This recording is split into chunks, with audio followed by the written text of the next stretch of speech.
సప్తఋషుల ప్రయాణ సన్నాహాలను గమనించాడు పరమశివుడు. నీకు సంబంధం కుదిర్చేందుకు అన్నారు మునులు. ఒక్క స్త్రీ కూడా తోడుగా లేకుండానా అని ఆశ్చర్యపోయాడు శివుడు. పెళ్లి లాంటి శుభకార్యాలను చక్కబెట్టాలంటే పురుషుల వల్ల కాదు. ప్రాయేణైవం విధే కార్యే పురంధ్రీణాం ప్రగల్భత. స్త్రీలే అందుకు సమర్థులు అన్నాడు కాళిదాసు కుమార సంభవంలో. పురుష కన్నా స్త్రీలకి బుద్ధి 4 రెట్లు హెచ్చు అని తేల్చారు వాత్సాయన ముని. ఇంతి మృదూక్తి మాధురికి ఇక్షు రసంబు ఎనవోల జాలదు అంటాడు వసుచరిత్రలో భట్టుమూర్తి. కర్తవ్యం తక్షణమే స్ఫురించడాన్ని సద్యస్ఫూర్తి అంటారు. ఆడవారిలో అది అత్యధికంగా ఉంటుంది. తన్నోడి నన్నోడెనా, నన్నోడి తన్నోడెనా అని చిన్న ప్రశ్నతో కౌరవ సభ అంతటినీ కలవరపాటికి గురి చేసింది భారతంలో ద్రౌపది. తనను ఎలా చేపట్టాలో కృష్ణుడికి మార్గనిర్దేశం చేసింది భాగవతంలో రుక్మిణి. స్త్రీల ప్రత్యేకతను, వారి సత్తాను వ్యక్తం చేసే పురాణగాథలివి. పురుషుల కన్నా వారెంత ఎత్తులో ఉన్నారో నిరూపించే ఉదంతాలు. అయినా భయం పోలేదు స్త్రీలో, భరోసా ఏర్పడను లేదు బతుకులో. బ్రహ్మ సృష్టికి గర్భకోశం దానమిచ్చే అమ్మ స్త్రీయే. లేత కంకికి పాలవృష్టిని ధారపోసే అవని స్త్రీయే. పురుషార్థ సాధనకి ఆడవారే ఆలంబన అన్నాడు ఆదిపర్వంలో నన్నయ్య. గృహిణుల కారణంగానే ఈ లోకంలో ధర్మం వర్ధిల్లుతుంది అని తేల్చాడు అనునాసిక పర్వంలో తిక్కన.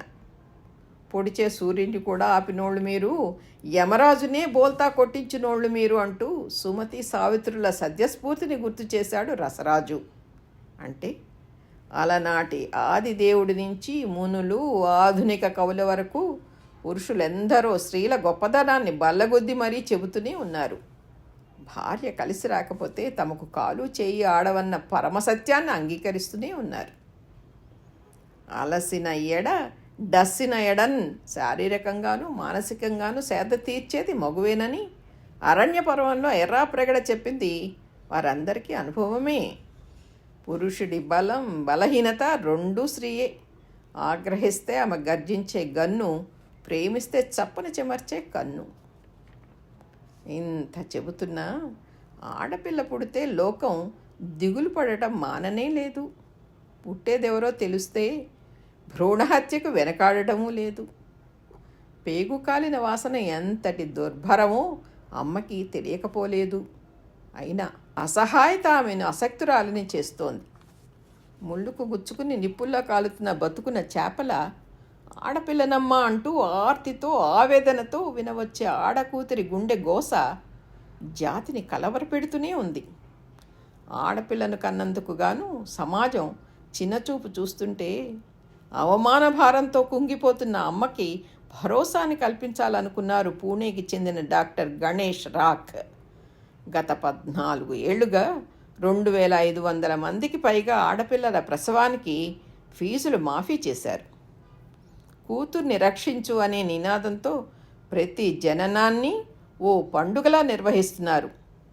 అప్పుడే పుట్టిన ఆడబిడ్డకి బొడ్డు కోసి దాది తమ పొత్తిళ్లలో పెడుతుంటే అమ్మల కంట ఆనందం కాకుండా ఆత్మన్యూనతాభావంతోచి ఎంతో బాధతో ఈ గొప్ప నిర్ణయం తీసుకున్నారట. ఎక్కడమ్మా మనిషన్నవాడు అన్న గోరటి వెంకన్న ప్రశ్నకి ఇదిగో ఇక్కడ అని చెప్పే దమ్మున్నవారు ఇంకా లోకంలో ఉన్నారు. అంతే చాలు. బంగారు తల్లుల కోసం అంటూ ప్రస్తావించిన ఈ రచయితకి ధన్యవాదాలతో సరిపెడితే సరా? మరి జనని హితాన్ని జగద్విదితం చేసే రచనకి, రచయితకి, ఆ గణేశునికి మన సుమాంజలి మరి.